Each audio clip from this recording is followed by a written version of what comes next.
Cuando mi padre biológico entró en aquella sala de urgencias cargando a su hija inconsciente en brazos y me vio allí con mi bata blanca, se puso pálido. No pudo ocultar la conmoción al darse cuenta de que la única doctora disponible en esa madrugada era exactamente la hija que él había abandonado 20 años antes, diciendo que yo nunca sería nada en la vida debido a mi discapacidad auditiva. Él no sabía que aquella niña, sorda e inútil, se había convertido en la jefa del sector de urgencias del hospital más grande de la región. Pero antes de continuar, revisa si ya estás suscrito al canal y escribe en los comentarios: ¿desde dónde estás viendo este video? Nos encanta saber hasta dónde están llegando nuestras historias. Mi nombre es Jimena, tengo 43 años, y esta historia que voy a contar todavía me hace temblar cuando la recuerdo. No es fácil revivir ciertas memorias, pero necesito compartir esto porque tal vez ayude a alguien que esté pasando por algo similar. Nací con pérdida auditiva severa bilateral. Mis padres lo descubrieron cuando yo tenía cerca de 6 meses y notaron que no reaccionaba a los sonidos normales a los que los bebés suelen reaccionar. Me llevaron a varios especialistas hasta que llegó el diagnóstico. Tenía una pérdida auditiva de aproximadamente el 80% en ambos oídos. Con aparatos auditivos potentes y mucha terapia de lenguaje, lograría desarrollar el habla y tener una vida relativamente normal, pero siempre sería una batalla.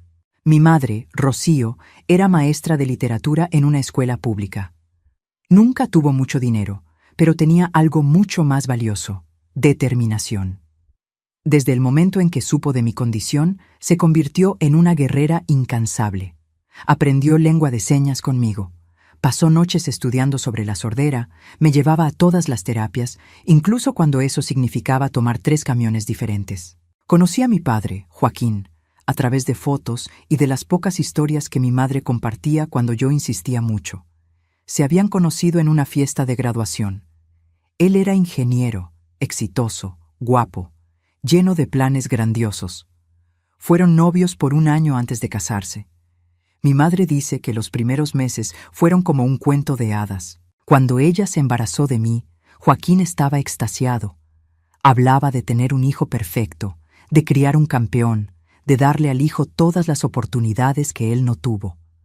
Compró libros sobre desarrollo infantil, planeó cada detalle de mi educación antes incluso de que yo naciera. Pero el cuento de hadas se desmoronó cuando los médicos confirmaron mi pérdida auditiva. Mi madre me contó que Joaquín se quedó en silencio por días. No lloró, no gritó, simplemente se encerró en un silencio helado que era peor que cualquier explosión. Cuando finalmente habló, sus palabras fueron como cuchillos. Yo no puedo criar a una niña defectuosa. No fue esto lo que planeé para mi vida. Mi madre intentó argumentar. Intentó mostrarle que yo podría tener una vida normal con los tratamientos adecuados, pero Joaquín ya había decidido. Para él, yo representaba un fracaso, una imperfección que manchaba la imagen perfecta que él había construido en su cabeza. Él se fue de casa cuando yo tenía apenas 4 meses. Simplemente hizo las maletas y se marchó, dejando a mi madre sola con un bebé que necesitaba cuidados especiales carísimos. No dejó dinero, no ayudó con nada. El divorcio fue rápido y cruel. Consiguió un abogado astuto que prácticamente lo eximió de cualquier responsabilidad financiera, alegando que mi madre había ocultado información sobre posibles problemas de salud durante el embarazo. Crecí sin padre, pero nunca me sentí incompleta por eso. Mi madre era todo: madre, padre, amiga, maestra, terapeuta. Trabajaba por la mañana dando clases y por la tarde hacía trabajos de corrección de textos en casa para pagar mis terapias. Por la noche, después de que yo me dormía, ella estudiaba sobre sordera, sobre educación especial, sobre todo lo que pudiera ayudarme. Mis aparatos auditivos eran caros y necesitaban mantenimiento constante. Cada batería, cada ajuste, cada consulta costaba una fortuna que mi madre no tenía. Recuerdo verla vendiendo sus pocas joyas, sus libros antiguos, cualquier cosa que pudiera generar algún dinero. Las terapias de lenguaje eran 3 veces por semana. Yo las odiaba al principio. Era cansado, frustrante, doloroso a veces. Tenía que repetir sonidos indefinidamente, entrenar mi lengua y mis labios en posiciones extrañas, aprender a sentir vibraciones para compensar lo que no escuchaba. Pero mi madre nunca me dejó rendirme. Ella se sentaba a mi lado en cada sesión, anotaba todo, practicaba conmigo en casa. En la escuela, fui matriculada en un grupo regular. Mi madre luchó mucho por eso. Muchos directores decían que yo debería ir a una escuela de educación especial, pero ella insistió en que yo era capaz de seguir el ritmo de los grupos normales con los apoyos adecuados. Y ella tenía razón. Aprendí a leer los labios desde muy temprano. Me volví especialista en observar expresiones faciales, lenguaje corporal, cualquier pista visual que me ayudara a entender lo que estaba pasando a mi alrededor. Desarrollé una memoria visual increíble por necesidad. Si veía algo escrito, lo grababa instantáneamente. Pero no todo era fácil. Los niños podían ser crueles. Recuerdo a niños imitando mi forma de hablar, que tenía ese tono característico de quien no escucha perfectamente sus propios sonidos. Recuerdo a niñas susurrando sobre mí, sabiendo que yo no lograría escuchar. Recuerdo fiestas de cumpleaños a las que no era invitada porque los padres de los otros niños pensaban que yo sería un problema. Cada rechazo dolía, pero mi madre siempre estaba ahí para recordarme mi valor. «Jimena», decía ella, sosteniendo mi rostro entre sus manos para que yo pudiera leer sus labios perfectamente. «Tú no eres tu sordera. Tú eres inteligente, fuerte, capaz. No dejes que nadie te defina por lo que no tienes». Cuando tenía 8 años, sucedió algo extraordinario. Mi maestra de ciencias se dio cuenta de que yo tenía una facilidad absurda con la materia. Mientras otros niños luchaban para entender conceptos básicos, yo absorbía todo como una esponja. No solo memorizaba, realmente entendía. La maestra llamó a mi madre para una reunión. «Rocío», le dijo, «Jimena tiene un talento excepcional para las ciencias, especialmente biología y anatomía. Ella necesita desafíos mayores». Fue entonces que comenzaron a darme materiales más avanzados. Libros de biología de preparatoria cuando yo todavía estaba en 4º de primaria. Documentales sobre el cuerpo humano. Revistas científicas adaptadas para niños. Yo devoraba todo. Descubrí que tenía una memoria fotográfica para diagramas e ilustraciones médicas. Podía mirar una imagen del sistema circulatorio una vez y dibujarla de memoria después, con cada vena y arteria en el lugar correcto. Me fascinaba cómo funcionaba el cuerpo humano, cómo cada parte tenía un propósito, cómo todo estaba conectado. Fue a los 10 años que decidí que sería doctora. Anuncié eso a mi madre una tarde de domingo, mientras leíamos juntas un libro sobre el corazón humano. «Mamá», le dije, usando mi voz que aún luchaba con ciertas consonantes, «quiero ser doctora cuando crezca. Quiero ayudar a las personas como los médicos me ayudaron a mí». Vi lágrimas en sus ojos. Ella me abrazó fuerte y susurró en mi oído bueno, «Lo vas a lograr, hija mía. Yo sé que lo harás». Pero el camino hasta allá sería mucho más difícil de lo que cualquiera de nosotras imaginaba. La primaria y secundaria fueron una montaña rusa. Académicamente, yo era excelente. Mis calificaciones eran siempre las más altas del salón, especialmente en ciencias y matemáticas. Pero socialmente, yo era una isla. Los otros alumnos no sabían cómo interactuar conmigo. Algunos tenían miedo, como si la sordera fuera contagiosa. Otros simplemente me ignoraban. Yo almorzaba sola, sentada en una esquina del patio, leyendo mis libros de biología mientras escuchaba fragmentos de conversaciones que mi aparato auditivo captaba. Hubo un episodio que nunca olvidaré. Yo estaba en 1º de secundaria, tenía unos 12 años. Un grupo de niñas populares decidió que sería gracioso hacerme una broma. Se pusieron detrás de mí durante el recreo y comenzaron a gritar insultos, sabiendo que yo no escucharía bien. Cuando me di la vuelta e intenté entender qué estaba pasando, ellas se murieron de risa de mi expresión confundida. Un maestro vio y las regañó, pero el daño estaba hecho. Fui al baño y lloré hasta no poder más. No era solo su crueldad lo que dolía, era la constante sensación de ser diferente, de no pertenecer, de tener que luchar 10 veces más que todo el mundo solo para ser tratada como igual. Cuando llegué a casa ese día, mi madre se dio cuenta inmediatamente de que algo estaba mal. No me forzó a hablar, solo me abrazó y dejó que llorara en su hombro. Después, cuando me calmé, dijo algo que llevo conmigo hasta hoy. Jimena, las personas crueles atacan aquello que no entienden. Ellas tienen miedo de tu fuerza porque saben que eres capaz de cosas que ellas nunca serán. Usa ese dolor como combustible. Muéstrale al mundo entero de lo que eres capaz. Y fue exactamente eso lo que hice. Canalicé todo aquel dolor, toda aquella rabia, toda aquella frustración hacia los estudios. Me despertaba a las 5 de la mañana para estudiar antes de la escuela. Me quedaba en la biblioteca hasta que cerraban. Los fines de semana, mientras otros niños jugaban, yo estaba inclinada sobre libros de química orgánica y anatomía avanzada. Mi madre continuaba trabajando sin parar para pagar todo lo que yo necesitaba. Los aparatos auditivos necesitaban ser cambiados cada pocos años porque la tecnología evolucionaba y mi audición continuaba empeorando gradualmente. Cada par costaba el equivalente a 3 meses de su sueldo. Recuerdo una noche, debía tener unos 13 años, me desperté para tomar agua y vi luz en la cocina.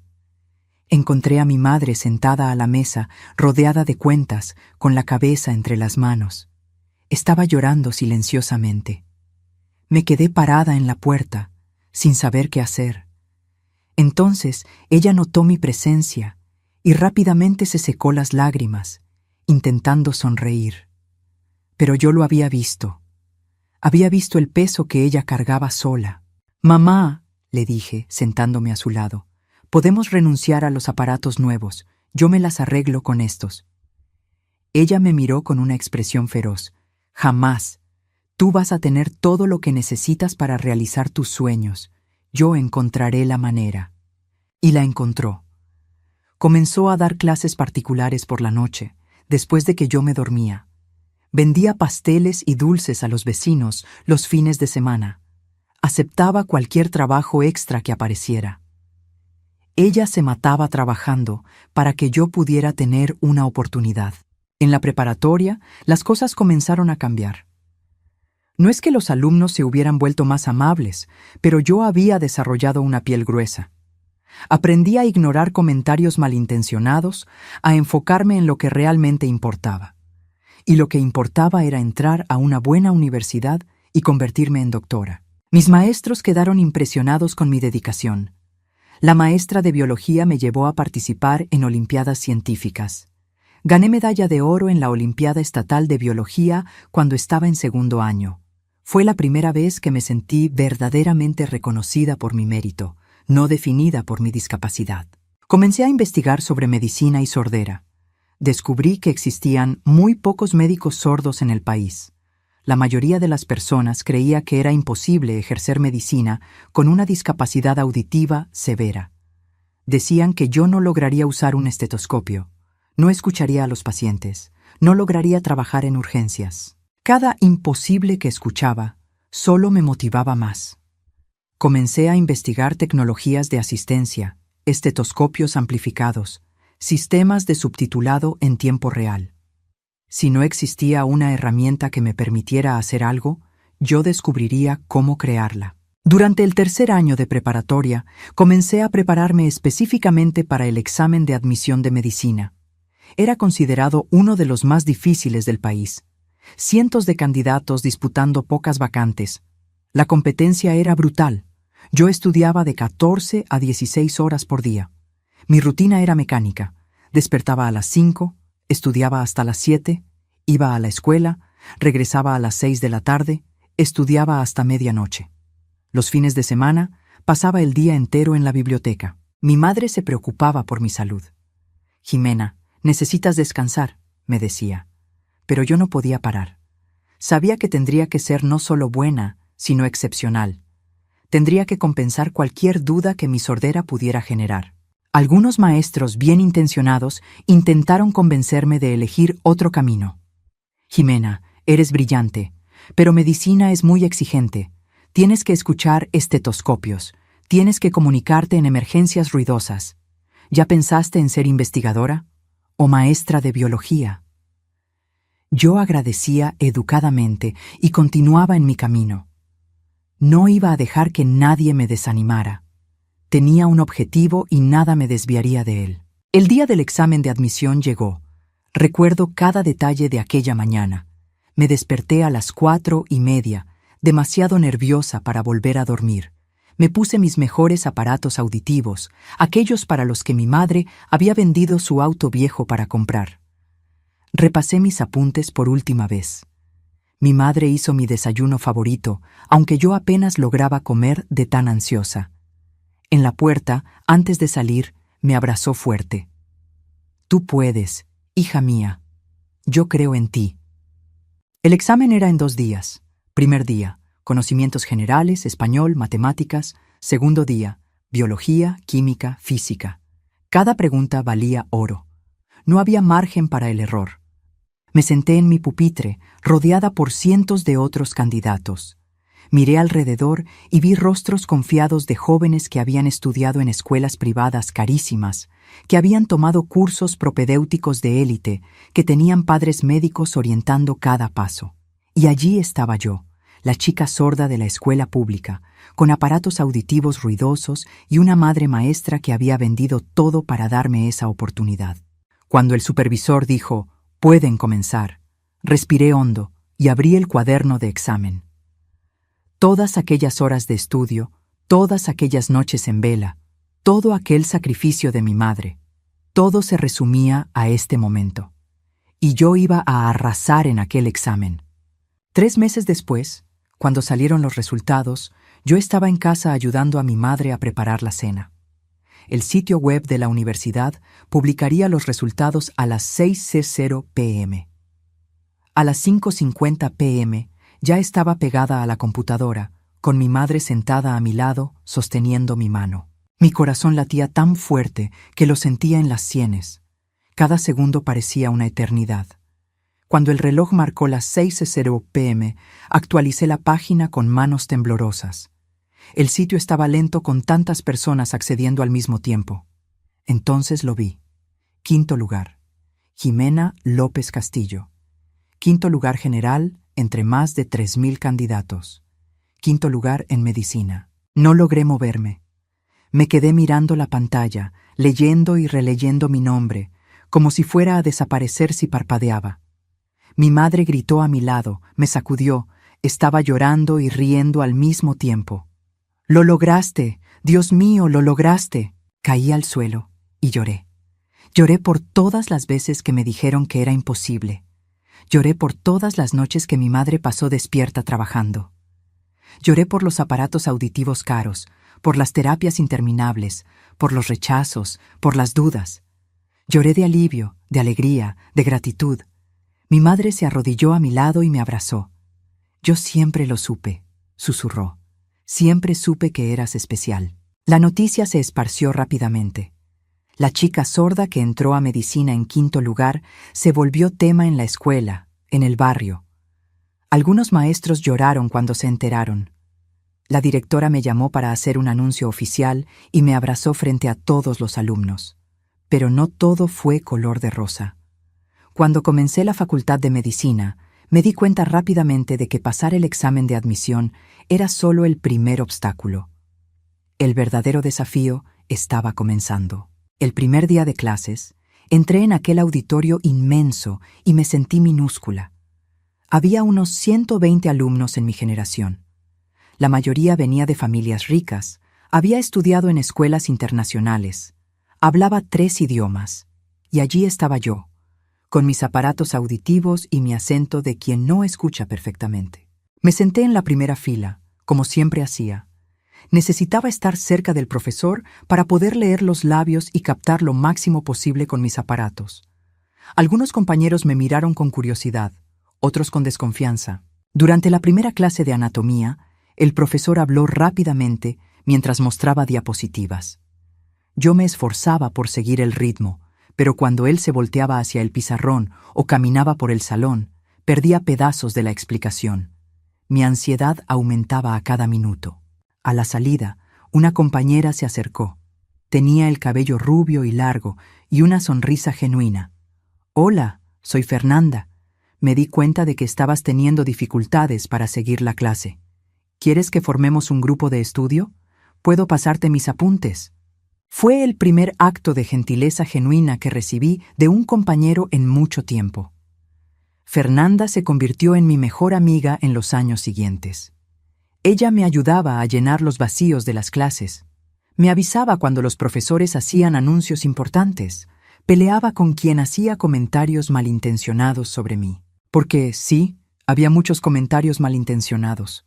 Algunos profesores dejaban claro que dudaban de mi capacidad. «¿Cómo vas a auscultar a un paciente sin escuchar bien?», preguntó uno de ellos frente a toda la clase. «¿Cómo vas a trabajar en una sala de urgencias?». Me tragué el llanto y respondí: «Voy a encontrar una manera. Siempre la he encontrado». Y de verdad la encontré. Descubrí estetoscopios amplificados que funcionaban con mis aparatos. Aprendí a compensar usando otros sentidos. Observaba la respiración del paciente visualmente. Tocaba el pecho para sentir vibraciones. Ponía atención en cada detalle visual que pudiera darme pistas sobre el estado de salud de alguien. En las clases prácticas, yo era siempre la más lenta. Me tomaba el doble de tiempo que los otros estudiantes para completar los procedimientos porque necesitaba concentrarme mucho más. Algunos compañeros ponían los ojos en blanco cuando les tocaba hacer equipo conmigo. Algunos profesores suspiraban impacientes, pero yo no me rendía. Llegaba más temprano, me quedaba hasta más tarde, practicaba sola. Si necesitaba hacer algo 10 veces para aprender, mientras otros aprendían en 2, yo lo hacía 20 veces. No había atajos para mí. Durante el segundo año, comencé las prácticas en el hospital escuela. Fue aterrador. Pacientes de verdad, con problemas de verdad, confiando en estudiantes de medicina para ayudarlos. Y yo era una estudiante sorda, intentando probar que era tan capaz como cualquier otro. Mi primer paciente fue un señor de 65 años con dolor en el pecho. Mis manos temblaban mientras me colocaba el estetoscopio e intentaba auscultar su corazón. El ruido del hospital al fondo interfería con mis aparatos auditivos. Yo sudaba, concentrada intensamente. «¿Puede escucharme?», preguntó el paciente, preocupado por mi expresión tensa. «Sí, señor», respondí, aunque en realidad estaba teniendo dificultades, pero no iba a admitir eso y confirmar las dudas de todos. El profesor supervisor me observaba críticamente. Cuando terminé el examen, me llamó aparte. «Ximena, necesitas ser honesta sobre tus limitaciones. Si no logras auscultar adecuadamente, necesitas decirlo». «Yo puedo», insistí. «Solo necesito un ambiente más silencioso o mejor equipo». Él suspiró. «La medicina es un ambiente ruidoso y caótico. No puedes cambiar eso». «Entonces me voy a adaptar», respondí con firmeza. Y me adapté. Desarrollé técnicas que otros médicos ni consideraban. Aprendí a hacer diagnósticos usando combinaciones de señales visuales, signos vitales objetivos, exámenes complementarios. Descubrí que mi atención extrema a los detalles, desarrollada por años, compensando mi audición, me hacía excepcionalmente buena para observar cosas que otros médicos perdían. En el tercer año, tuve mi primera victoria real. Estaba atendiendo a una paciente en urgencias, una mujer de 40 años con dolor abdominal. Los residentes más experimentados la habían examinado y concluido que era gastritis. Pero algo no me cuadraba. Observé que ella tenía una leve coloración amarillenta en la piel y en los ojos, algo sutil que los otros no habían notado. Insistí en hacer pruebas de función hepática. El profesor supervisor se irritó con mi terquedad, pero autorizó los exámenes para callarme. Los resultados regresaron mostrando niveles alarmantemente altos de enzimas hepáticas. La paciente tenía hepatitis fulminante y necesitaba tratamiento urgente. Si hubiera sido dada de alta con diagnóstico de gastritis, podría haber muerto en casa. Aquel fue el momento en que las cosas comenzaron a cambiar. Los profesores dejaron de verme solo como la estudiante sorda problemática y comenzaron a reconocer que yo tenía habilidades reales, tal vez hasta únicas. Mi madre continuaba siendo mi mayor apoyo. Asistía a todas las ceremonias de la facultad, a cada pequeño logro. Tomaba fotos de todo, guardaba cada certificado como si fuera oro. Poco a poco, yo veía cómo ella estaba envejeciendo rápido. El cabello completamente blanco ahora, el rostro marcado por el agotamiento de años de trabajo excesivo. En el 4º año de medicina, sucedió algo que cambiaría todo. Supe a través de conocidos en común que mi padre, Joaquín, estaba viviendo en la misma ciudad, aquí en Guadalajara. Se había mudado para trabajar en una gran constructora. Se había casado nuevamente hace años. Tenía una hija adolescente. La información me golpeó como un puñetazo. Todos esos años, él estaba viviendo su vida perfecta mientras mi madre y yo luchábamos solas. Él tenía la familia que siempre quiso, sin la hija defectuosa para manchar su imagen. No le conté a mi madre que había descubierto eso. Sabía que reabriría viejas heridas. Pero comencé a prestar atención, a preguntar discretamente. Descubrí que su hija se llamaba Valeria. Tenía 15 años. Estudiaba en una escuela privada cara. Él publicaba fotos de ella en redes sociales, fiestas de cumpleaños lujosas, viajes al extranjero, todo lo que el dinero podía comprar. Sentí una mezcla de rabia y algo que no quería admitir. Dolor. Dolor por haber sido descartada tan fácilmente. Dolor por ver que él era capaz de ser un padre amoroso, solo que no para mí. Pero canalicé esos sentimientos hacia donde siempre canalizaba todo, los estudios. Estaba destacando cada vez más en la facultad. En el 5º año, fui elegida para participar en un programa de investigación sobre diagnósticos diferenciales en urgencias. Mi trabajo sobre cómo los déficits sensoriales podían llevar a enfoques diagnósticos más completos fue presentado en un congreso nacional. Fue en esa época que decidí especializarme en medicina de urgencias. Todo el mundo creía que era una locura. Jimena, urgencias es caótico, ruidoso, exige comunicación rápida. ¿Por qué no eliges algo más tranquilo como dermatología o radiología? Pero era exactamente por eso que yo quería urgencias. Quería probar que podía lidiar con la situación más desafiante, más impredecible. Quería mostrar que la sordera no era sinónimo de incapacidad. Durante mi internado en urgencias, enfrenté algunos de los momentos más difíciles y más gratificantes de mi vida. Hubo guardias de 24 horas en las que atendí decenas de pacientes, desde niños con fiebre hasta víctimas de accidentes graves. Aprendí a leer situaciones rápidamente, a priorizar, a tomar decisiones bajo presión intensa. Mis compañeros internos comenzaron a respetarme cuando se dieron cuenta de que yo no pedía trato especial.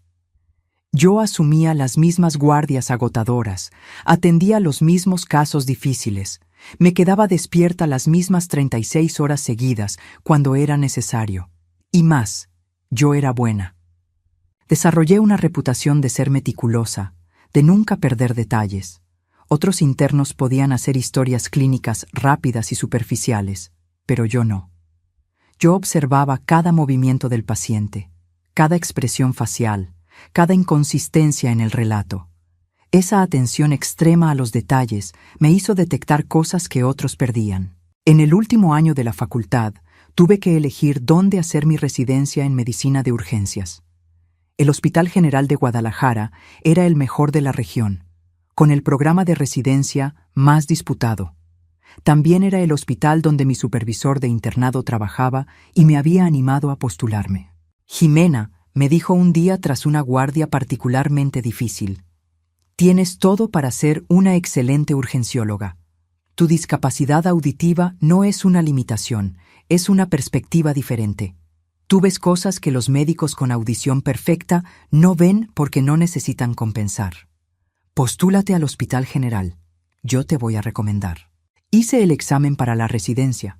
Nuevamente, aquella presión inmensa de tener que ser no solo buena, sino excepcional. El proceso era riguroso. Examen escrito, examen práctico, presentación de caso clínico, entrevistas. En la entrevista, el comité examinador me hizo la pregunta inevitable: ¿cómo pretende trabajar en una sala de urgencias con su limitación auditiva? Respiré hondo y respondí. Con respeto, no veo mi sordera como una limitación, sino como una característica que me enseñó a compensar usando otros recursos. Desarrollé habilidades de observación por encima del promedio. Aprendí a leer el lenguaje corporal y expresiones faciales mejor que la mayoría. Uso tecnología de asistencia de punta. Y más importante, nunca dejé que mi discapacidad me impidiera hacer lo que se tiene que hacer. Les pido que me juzguen por mi desempeño, no por suposiciones sobre lo que no puedo hacer. Algunos miembros del comité parecían escépticos, pero otros asintieron pensativos.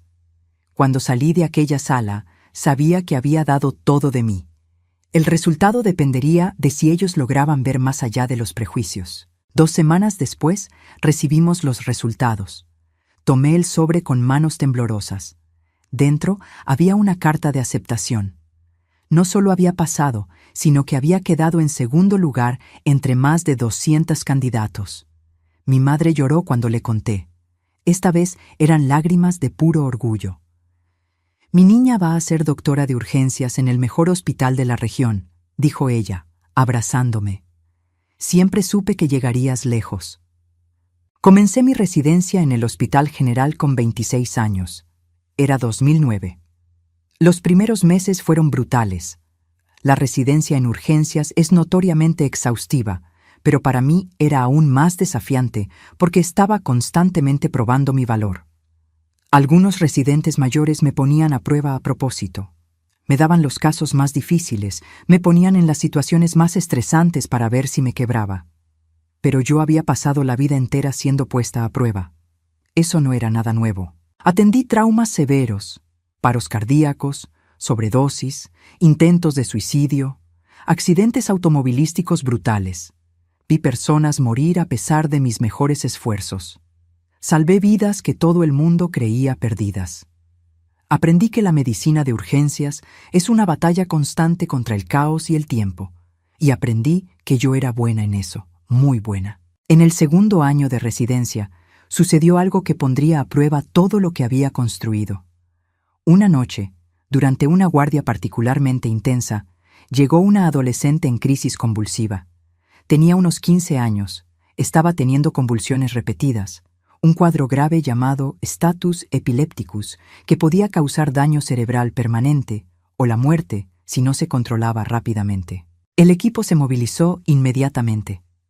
Yo estaba liderando la reanimación porque era la residente con más experiencia en la guardia en ese momento. Aplicamos los medicamentos del protocolo, pero las convulsiones no paraban. La presión arterial de la chica estaba cayendo, la saturación de oxígeno también. Fue entonces que noté algo. Entre las convulsiones, durante los breves momentos en que ella quedaba consciente, sus ojos se movían de una manera específica. Un nistagmo horizontal que no era típico de epilepsia común. Algo me decía que no era solo epilepsia. Necesitamos hacer una tomografía ahora, dije, y quiero pruebas de función hepática y toxicológico completo. El neurólogo de guardia cuestionó. El protocolo para status epilepticus no incluye tomografía inmediata. Primero controlamos las convulsiones. Lo sé, insistí, pero algo no cuadra. El patrón no es típico. Él puso los ojos en blanco, pero autorizó, probablemente solo para callarme. La chica fue intubada y llevada a tomografía. Mientras tanto, los análisis de sangre regresaron mostrando niveles hepáticos alterados y presencia de salicilatos en niveles tóxicos. La tomografía mostró edema cerebral difuso. Cerré el diagnóstico. Intoxicación por aspirina causando encefalopatía y convulsiones. No era epilepsia primaria. Era una urgencia toxicológica que exigía un tratamiento completamente diferente. Cambiamos inmediatamente el enfoque. Bicarbonato intravenoso para alcalinizar la sangre, hemodiálisis para remover el salicilato. Fue una noche intensa de lucha, pero la chica sobrevivió sin secuelas neurológicas. Después descubrimos que ella había hecho un intento de suicidio ingiriendo una cantidad enorme de aspirina. Si hubiéramos tratado solo como epilepsia, ella habría muerto. El neurólogo vino a buscarme al día siguiente. «Le salvaste la vida», dijo simplemente. «¿Cómo viste lo que yo no vi?» Puse atención, respondí, en los detalles que no parecían encajar. Aquel caso cambió cómo el equipo me veía. Dejé de ser la residente sorda que necesitaba probar su valor y me convertí simplemente en una buena doctora en quien las personas confiaban. En el tercer año de residencia, fui promovida a jefa de residentes de urgencias. Era responsable de supervisar a los residentes más nuevos, coordinar horarios, liderar reuniones clínicas. A los 29 años, estaba liderando un equipo de 20 residentes, todos mayores que yo, todos oyentes. Fue en esa época que mi madre comenzó a tener problemas de salud. Años de trabajo excesivo y estrés habían cobrado su precio. Desarrolló hipertensión grave, diabetes y tenía dolores crónicos en la espalda. Insistí en que dejara de trabajar. «Mamá, ahora soy yo quien cuida de ti», le dije. «Ya hiciste demasiado. Es hora de descansar». Con mi sueldo de jefa de residentes, logré rentar un departamento mejor para nosotras dos. Nada lujoso, pero cómodo y seguro. Mi madre finalmente podía jubilarse y cuidar de su propia salud. Verla descansando, sin la preocupación constante de cómo pagar las cuentas, fue una de las mayores recompensas de mi vida. Todas aquellas madrugadas estudiando, todas aquellas guardias exhaustivas, todo valía la pena para poder retribuir un poco de lo que ella había hecho por mí. Cuando terminé mi residencia, fui contratada inmediatamente como médico adscrito en el Hospital General. A los 30 años, yo era oficialmente una urgencióloga graduada. 3 años después, fui promovida a coordinadora del turno nocturno de urgencias. Mi vida profesional estaba en la cima. Tenía un equipo que me respetaba, pacientes que confiaban en mí, colegas que me admiraban. Había publicado varios artículos sobre diagnósticos diferenciales y sobre cómo los médicos con discapacidades podían usar estrategias compensatorias para ser altamente eficaces. Me había convertido en una referencia. Facultades de medicina me invitaban a dar conferencias. Estudiantes con discapacidades me buscaban pidiendo orientación. Había logrado no solo probar que era posible, sino también abrir camino para otros. Fue en una de esas conferencias que una estudiante de medicina se acercó a mí al final. Tenía pérdida auditiva moderada y estaba siendo desanimada por los profesores para seguir adelante. «Dicen que debería elegir una especialidad más tranquila», me contó, con lágrimas en los ojos. Sostuve sus manos y le dije, «No dejes que nadie defina tus límites basado en suposiciones. Yo fui la niña a la que le dijeron que nunca lo lograría. Hoy coordino el área de urgencias del hospital más grande de la región. Si quieres hacer medicina de urgencias, farmacia o cualquier otra cosa, no dejes que tu sordera te detenga. Úsala como motivación». Ella me abrazó llorando. Recordé a mí misma años atrás, insegura, asustada, pero determinada. Y me sentí agradecida por poder ser para ella lo que yo necesitaba haber tenido. Un ejemplo de que era posible. A los 35 años fui promovida a jefa del departamento de urgencias del Hospital General. Era la más joven en ocupar el cargo y la primera persona con discapacidad auditiva severa en una posición de liderazgo tan alta en el hospital. La ceremonia de toma de posesión fue emotiva. Mi madre estaba en la primera fila, radiante. Cuando subí al escenario para dar mi discurso, la miré y recordé todo lo que habíamos pasado juntas. «Cuando nací con sordera severa», comencé. «Los médicos le dijeron a mi madre que yo necesitaría apoyo toda la vida, que tendría limitaciones significativas. Lo que ellos no previeron fue que mi madre no aceptaría esas limitaciones y que yo aprendería que la única discapacidad real es creer que eres menos capaz por ser diferente». El auditorio aplaudió. Continué, sintiendo la emoción apretar mi garganta.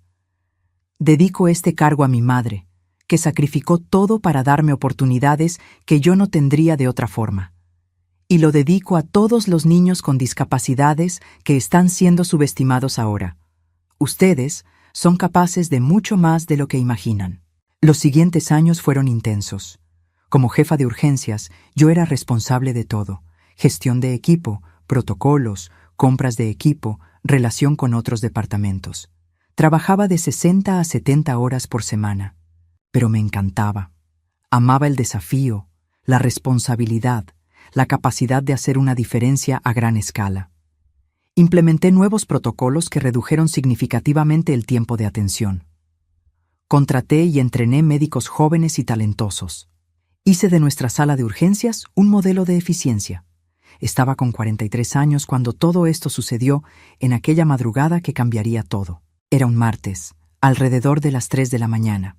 Las guardias nocturnas eran siempre impredecibles, pero esa noche había sido particularmente tranquila hasta entonces.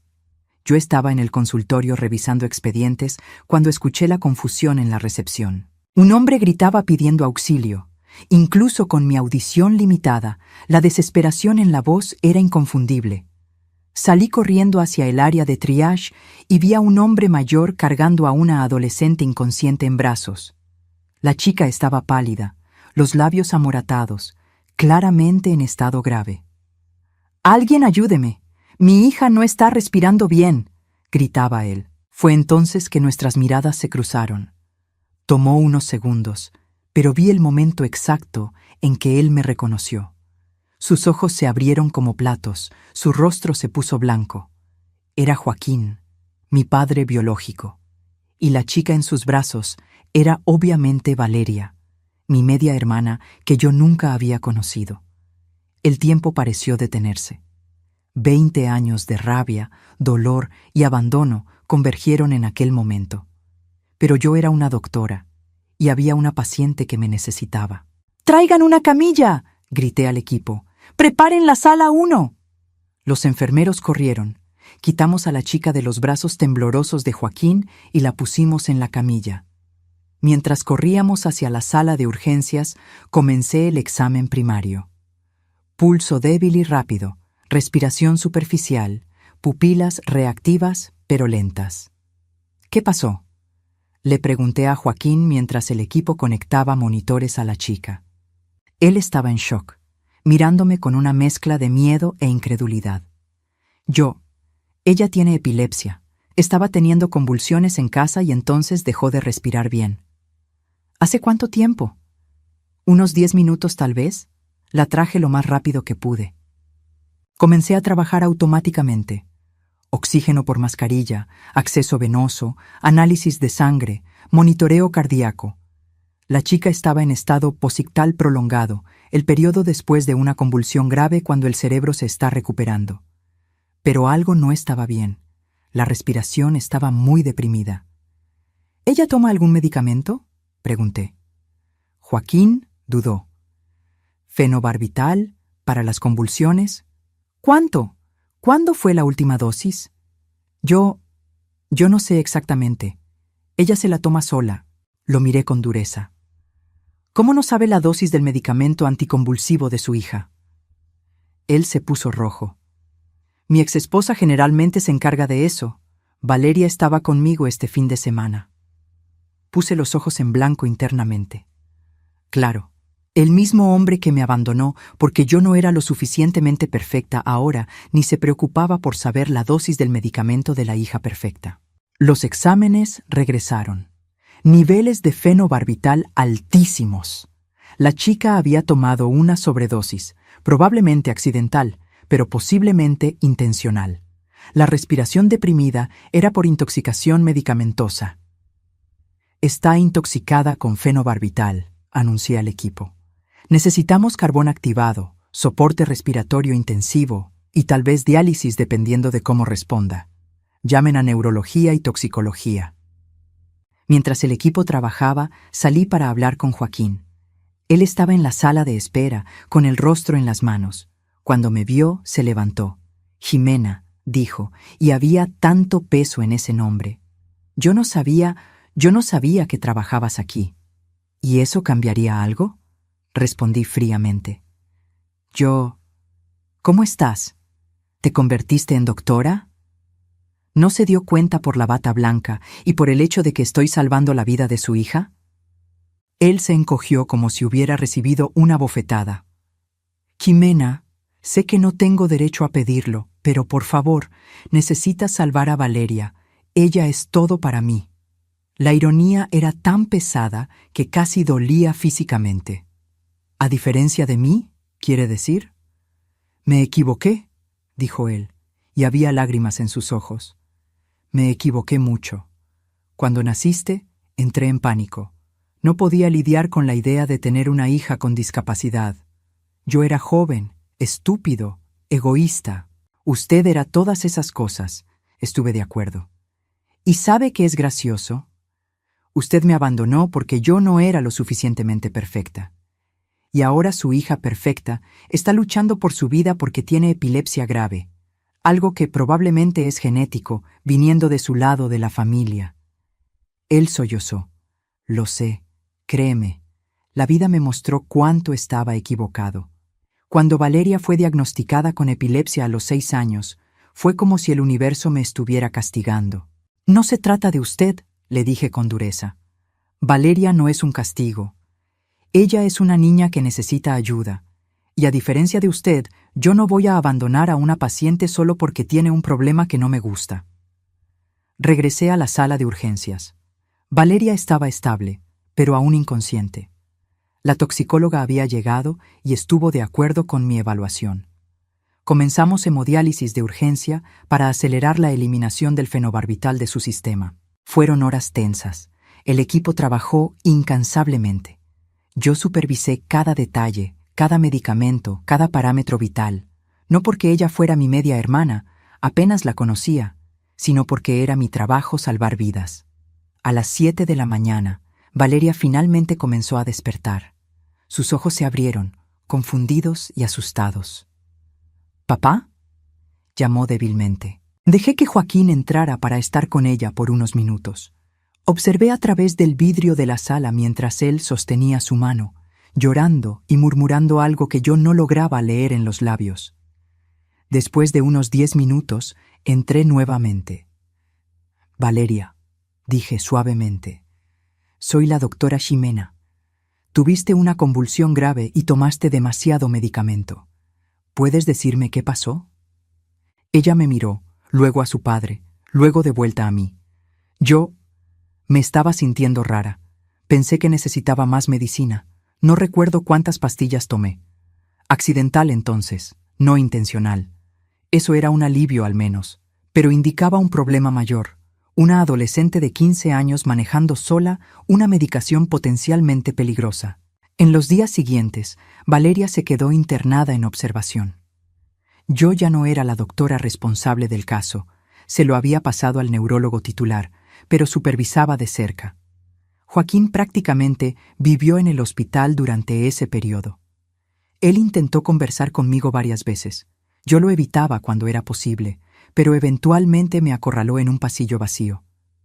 Ximena, por favor, necesito hablar contigo. Suspiré. Hable rápido, tengo pacientes esperando. Sé que me odias, me lo merezco, pero necesito que sepas que me arrepiento todos los días de haberte abandonado a ti y a tu madre.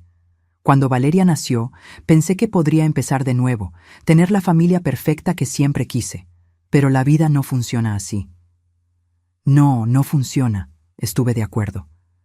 ¿Usted descubrió eso cuando Valeria fue diagnosticada con epilepsia? Él asintió miserablemente. Fue un shock, y entonces me di cuenta de lo hipócrita que yo era. Aquí estaba yo, lidiando con una hija con problemas neurológicos, y en todo lo que podía pensar era en ti, en cómo te traté, en cómo fui un cobarde. ¿Y qué quiere? ¿Perdón? ¿Absolución? No espero perdón. Solo quiero que sepas que ahora lo veo. Veo cuánto estaba equivocado. Te convertiste en una doctora increíble. Eres la jefa de este departamento. Y yo tiré a la basura la oportunidad de ser tu padre. Miré a aquel hombre que era mi padre biológicamente, pero un completo extraño emocionalmente. Parte de mí quería gritarle, quería enlistar todas las noches que mi madre pasó llorando, todos los sacrificios que hicimos. Pero la verdad es que yo estaba cansada de cargar aquel peso. Joaquín, le dije usando su nombre, no papá, usted tiene razón. Tiró a la basura esa oportunidad. ¿Pero sabe qué descubrí a lo largo de los años? No necesito su arrepentimiento. No necesito su reconocimiento. Construí una vida buena a pesar de usted, no gracias a usted. Lo sé, susurró él. En cuanto a Valeria, continué, ella necesita supervisión adecuada de los medicamentos, necesita acompañamiento psicológico. Los adolescentes con epilepsia tienen tasas altas de depresión y ansiedad, y necesita un padre presente que realmente se preocupe por su bienestar, no solo cuando ella está en crisis. Voy a hacerlo mejor, prometió. Voy a ser el padre que no fui para ti. Espero que sí, dije. Por ella. Ahora, con permiso, necesito trabajar. Valeria fue dada de alta unos días después con un plan de tratamiento ajustado. Antes de irse, pidió hablar conmigo. Entré al cuarto y encontré a una adolescente de ojos grandes que parecía asustada y confundida. «Doctora Ximena», comenzó vacilante, «mi papá me contó, sobre usted, sobre que somos hermanas». Me senté en la silla junto a la cama. Medias hermanas, técnicamente. ¿Por qué él nunca me contó sobre usted? Esa es una pregunta que deberías hacerle a él. Ella jugó con las sábanas. Dijo que hizo algo terrible, que la abandonó porque usted nació sorda. Es verdad. Lo siento mucho, dijo ella, y había lágrimas genuinas en sus ojos. No es justo. Y ahora usted salvó mi vida incluso después de lo que él hizo. Tomé su mano. Valeria, escucha bien. Lo que pasó entre tu padre y yo es del pasado. Tú no tienes culpa en eso. Eres una chica de 15 años con epilepsia, que es una condición difícil pero totalmente manejable.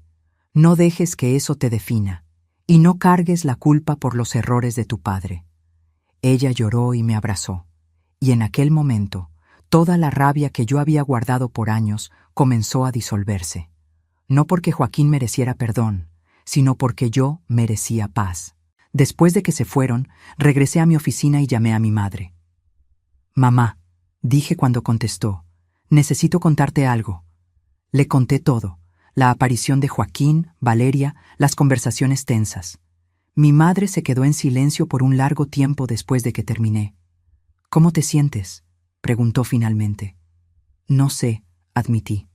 «Pasé tanto tiempo imaginando este momento, lo que diría si me lo encontrara, pero ahora que sucedió, solo me siento vacía, indiferente». «Eso es bueno», dijo ella suavemente. «Significa que lo superaste. Él ya no tiene poder sobre ti. Él me pidió perdón». «¿Y lo perdonaste?». Pensé sobre eso. No sé si lo perdoné, pero tampoco lo odio más. Él es irrelevante ahora, un extraño que comparte la mitad de mi ADN. «Entonces encontraste algo mejor que el perdón», dijo mi madre. «Encontraste la indiferencia y seguiste adelante». Ella tenía razón. Yo había seguido adelante. Había construido una vida extraordinaria, no gracias a Joaquín, sino a pesar de él. Y esa era la mejor venganza posible, vivir bien. En las semanas siguientes, Joaquín intentó mantener contacto. Llamó algunas veces, mandó mensajes, quería reconstruir nuestra relación, conversar sobre el pasado. Respondí educadamente pero firme, no estaba interesada. Valeria me mandó una tarjeta de agradecimiento hermosa, hecha a mano. Adentro escribió: «Gracias por salvar mi vida y por mostrarme que las personas con problemas de salud pueden hacer cosas increíbles. Eres mi heroína». Aquello me conmovió más de lo que esperaba. Puse la tarjeta en mi oficina, al lado de mis certificaciones médicas. Algunos meses después, fui invitada a dar una conferencia en un Congreso Nacional de Medicina de Urgencias. El tema era «Superando barreras, médicos con discapacidades en ambientes de alta presión». En el escenario, ante cientos de médicos de todo el país, conté mi historia. No todos los detalles dolorosos, pero lo suficiente para ilustrar la jornada. Hablé sobre nacer sorda, sobre ser abandonada por el padre, sobre la lucha de mi madre, sobre probar constantemente mi valor.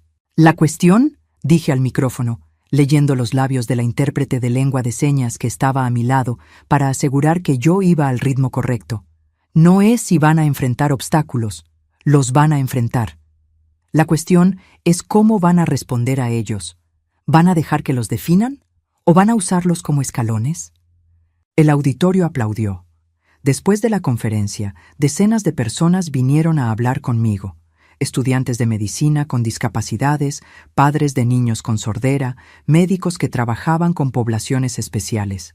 Cada historia me recordaba por qué yo había luchado tanto. Una mujer se acercó, tenía unos 60 años, lágrimas escurriendo por el rostro. «Mi nieta nació sorda», dijo ella. «Sus padres están devastados, no saben qué hacer. ¿Puedo mostrarles su historia? ¿Para que vean que ella puede tener un futuro brillante?» Sostuve sus manos. «Por favor, muéstreselas y dígales que la sordera de su nieta no es una tragedia. Es solo una característica. En lo que ella se va a convertir depende del amor y de las oportunidades que ellos le den». Regresé a casa esa noche sintiéndome completa de una manera que nunca me había sentido antes. Tenía un propósito. No estaba solo salvando vidas en el hospital, estaba cambiando mentalidades, abriendo caminos. Mi madre me estaba esperando con la cena lista. A los 70 años, ella todavía insistía en cuidarme, aunque yo fuera adulta e independiente. Comimos juntas, conversando sobre el Congreso, sobre el hospital, sobre la vida. «Estoy orgullosa de ti», dijo de repente, en medio de la conversación. «Siempre lo estuve, pero hoy especialmente. Transformaste tu dolor en propósito». «Aprendí de la mejor», respondí, tomando su mano. Aquella noche, antes de dormir, pensé en toda mi jornada, de los primeros diagnósticos devastadores a las victorias médicas, del abandono de mi padre a mi posición de liderazgo, de las dudas constantes al respeto conquistado. Pensé en Joaquín y Valeria, no con rabia, sino con una especie de compasión distante. Joaquín tendría que vivir con sus elecciones, y Valeria, esperanzadoramente, tendría un mejor padre de aquí en adelante. En cuanto a mí, yo había hecho las paces con mi pasado. Había probado todo lo que necesitaba probar, a mí misma, a mi madre, a todos los que dudaron. No necesitaba más la validación de nadie. Al mes siguiente, el hospital me ofreció una promoción. Querían que me convirtiera en directora médica del hospital, no solo de urgencias. Sería la primera persona con discapacidad severa en ocupar un cargo ejecutivo tan alto en la institución. Acepté. No porque necesitara probar nada más, sino porque podía hacer la diferencia en una escala aún mayor. Podía garantizar que otros médicos y pacientes con discapacidades recibieran el respeto y las oportunidades que merecían. En la ceremonia de toma de posesión, mi madre estaba en la primera fila, como siempre. Pero esta vez había alguien más. Valeria había pedido asistir. Joaquín no vino. Respeté eso. Pero Valeria quería estar ahí, y yo lo permití. Durante mi discurso, miré a las 2 generaciones de mujeres que representaban diferentes partes de mi historia. Mi madre, que nunca se rindió conmigo, y Valeria, que representaba la posibilidad de redención y nuevos comienzos. Cuando nací, comencé, recibí un diagnóstico que muchos veían como sentencia. Pero mi madre me enseñó que los diagnósticos no definen destinos. El esfuerzo, el amor y la determinación definen. Hoy, como directora médica, mi objetivo es asegurar que este hospital trate a cada persona, empleado o paciente, con la misma dignidad y las mismas oportunidades independientemente de sus diferencias. El aplauso fue ensordecedor. Irónicamente, yo apenas escuchaba con mis aparatos auditivos, pero sentía la vibración en el piso, veía las manos aplaudiendo, y eso era suficiente. Después de la ceremonia, Valeria se acercó tímidamente. «Doctora Jimena, ¿puedo hacerle una pregunta?» «Claro. ¿Cree que algún día podríamos ser amigas? No estoy pidiendo que perdone a mi papá o fingir que somos una familia normal, solo me gustaría conocerla mejor, si usted lo permite». Miré a aquella chica de 15 años, que no tenía la culpa de los errores del padre, que luchaba con su propia condición. Vi un poco de mí misma en ella, la necesidad de probar su valor, de ser más que su diagnóstico. «Podemos intentar», dije, despacio, sin presión, pero sí, podemos intentar. Ella sonrió, y vi esperanza genuina en sus ojos. Mi madre me abrazó después. Eres mejor persona de lo que él jamás fue, susurró. Aprendí de ti, respondí. Hoy, a los 43 años, cuando miro hacia atrás, veo una jornada extraordinaria. No fue fácil, no fue justo, pero fue mía, y la conquisté con sangre, sudor y determinación inquebrantable. Soy la prueba viviente de que las limitaciones son frecuentemente impuestas por otros, no por nosotros mismos. Que los diagnósticos no son destinos. Que el abandono de algunos puede ser transformado en combustible para probar que estaban equivocados. ¿Y sabes qué es lo más bonito? Ahora recibo cartas de jóvenes sordos de todo el país diciendo que quieren ser médicos como yo. Recibo mensajes de padres agradeciendo por dar esperanza. Recibo invitaciones para hablar, enseñar, inspirar. Transformé mi dolor en propósito, y ese propósito está cambiando vidas. En cuanto a Joaquín, supe recientemente que se separó de su esposa. Está solo ahora, lidiando con las consecuencias de sus elecciones. No siento satisfacción en eso, solo una melancolía distante. Él podría haber sido parte de algo bonito, pero eligió lo contrario. Valeria y yo nos encontramos una vez al mes para tomar café. Conversamos sobre la vida, sobre sus luchas con la epilepsia, sobre sus ambiciones. Ella quiere ser abogada de derechos de las personas con discapacidad. Yo la animo en cada paso. No somos hermanas en el sentido tradicional, tal vez nunca lo seremos. Pero tenemos una conexión, un entendimiento mutuo de cómo es luchar contra las expectativas limitadas de los otros. ¿Y mi madre? Ella finalmente está descansando, disfrutando los años que le quedan sin preocupaciones financieras. Vive conmigo ahora en una casa bonita que compré con mi sueldo de directora médica. Tiene un jardín que le encanta cuidar. Participa en grupos de la iglesia. Finalmente puede vivir, no solo sobrevivir. Cada vez que la miro y veo paz en su rostro, sé que cada lucha valió la pena. Ahora, si te gustó esta historia, haz clic en suscribirse y dime en los comentarios, ¿qué parte te dejó con la boca abierta? Y no olvides convertirte en miembro para tener acceso a videos exclusivos que no subo aquí. Te espero allá.